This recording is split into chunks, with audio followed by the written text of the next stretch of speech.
Raining down the logging road.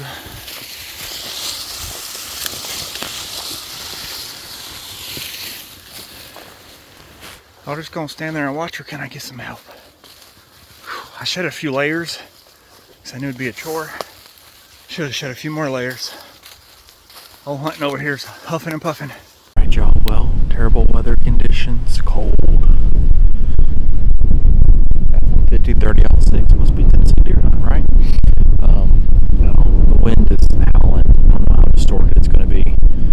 Hopefully this dead cat on the mic is doing its thing, but technically things are looking up, because this morning it was like 20-something mile per hour winds. I drove out here, thought the wind was like, screw it. And while trail cams don't tell the whole story, they did tell me I was probably right this morning, but there's a week left of season. Couldn't sit at home on my hands anymore, so we're going to go try it. I'm going to go up this holler. I haven't done it up there this year. I've sat on this ridge a little bit.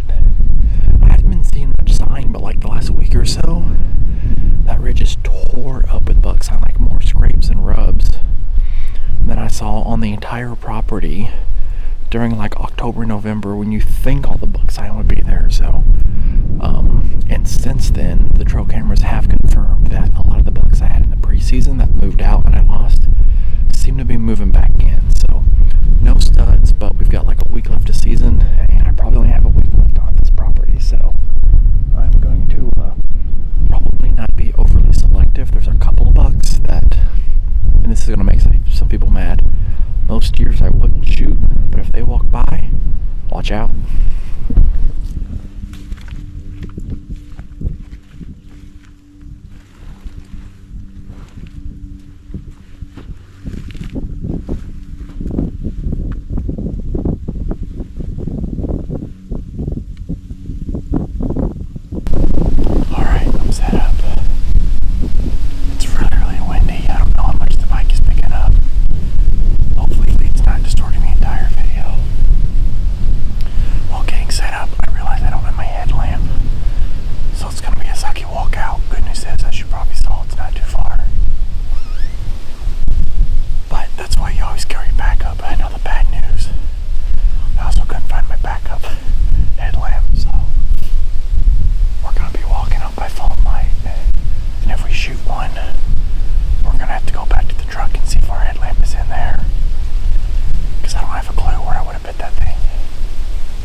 So, buck fighting a coyote on my camera, and I ran over here. I don't see the coyote, but I see the buck.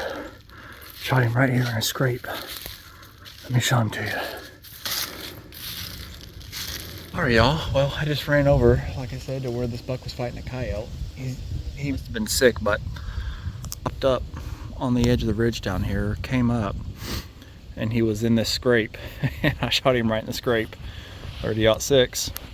Anyways, he looks pretty gant.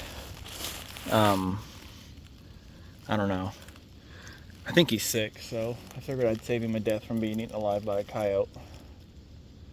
Oh, it's 20-something degrees. It's a beautiful morning. Look at this. The sun's coming through these trees. Absolutely beautiful morning. And what a good morning. Got a nice buck down.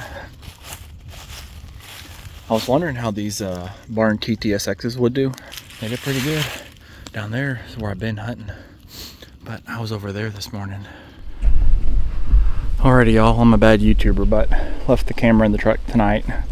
I got a frost nip on my feet last night, so I didn't fool with charging it. My feet were painful. But went this morning cameraless, and of course, whenever you don't take the camera, that's when stuff happens. Let me just set this up. This dude is worn down. He was fighting a coyote in front of one of my cameras, actually, on that ridge. I probably got some footage of it. This dude is super worn down. 3.5-year-old buck. There is not much meat on him. I don't know. He's super worn down. Probably from the rut. Didn't have the energy to fight this coyote.